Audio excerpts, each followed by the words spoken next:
శ్రీశైలంలోని లింగాలగట్టు సమీపంలో చిరుతపులి current shock కు గురైంది. రోడ్డుపై ప్రాణాలతో కొట్టుమిట్టాడిన కొద్దిసేపటి తర్వాత పక్కనున్న పొదల్లోకి వెళ్లిపోయింది. లింగాలగట్టు అడవిలోని ట్రాన్స్ఫార్మర్ పై పడడంతో చిరుత ప్రమాదానికి గురైనట్లుగా భావిస్తున్నారు. అటుగా వెళ్తున్న భక్తులు రోడ్డు పక్కన పొదల్లో ఉన్న చిరుతను ఫోన్లలో వీడియోలు తీయడంతో విషయం వెలుగులోకి వచ్చింది. రైట్, చిరుత దృశ్యాలు కూడా మనం క్లియర్ గా స్క్రీన్ లో చూస్తున్నాం. ఏదైతే కరెంట్ షాక్ గురైన తర్వాత కొద్దిసేపటి వరకు అలాగే ఉండిపోయినటువంటి సిచ్యువేషన్ తర్వాత పొదల్లోకి వెళ్ళినట్టుగా తెలుస్తుంది. అప్డేట్స్ మా ప్రతినిధి కిషోర్ ద్వారా తెలుసుకుందాం. కిషోర్, ఇప్పుడు ఆ చిరుత కండిషన్ ఏంటనేది ఏమన్నా తెలిసిందా? అటవీ శాఖ అధికారులు ఏమన్నా చెక్ చేశారా? అదే ఈ యొక్క శ్రీశైలం పరిసర ప్రాంతాల్లో నల్లమల్ల అటవీ ప్రాంతంలో ఈ యొక్క చిరుతల సంచారం అధికంగా కావటం జరుగుతున్న నేపథ్యాన్ని మనం చూస్తున్నాము.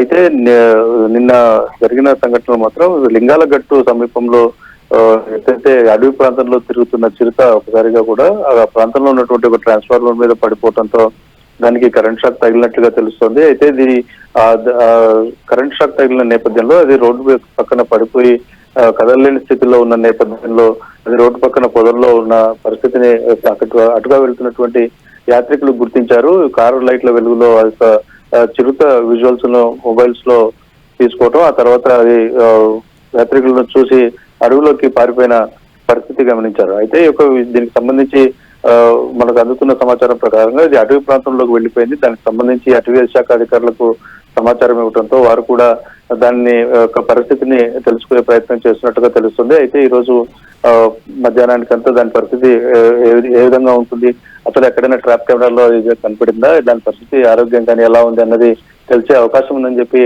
అటవీ శాఖ అధికారులు చెప్తున్న పరిస్థితి ఉంది. అయితే పూర్తి స్థాయిలో కూడా ఈ యొక్క చిరుతల సంచారం నల్లమల్ల అటవీ ప్రాంతంలో ముఖ్యంగా జనసంచారం జరిగేటటువంటి ప్రాంతాల్లో పక్కనే ఉన్నటువంటి గూడాల్లో కూడా ఎక్కువగా ఉండటం నేపథ్యంలో అటవీ శాఖ అధికారులు మాత్రం అటువైపుగా వెళ్తున్న భక్తులు, యాత్రికులు కానీ చెంచుగూడల్లో ఉన్నటువంటి ప్రజలు కానీ అప్రమత్తంగా ఉండాలి, రాత్రిలో పూట ఇక్కడ ఒంటరిగా బయటికి రావద్దండి అని చెప్పి సూచనలు చేస్తున్న పరిస్థితి అయితే ఉంది.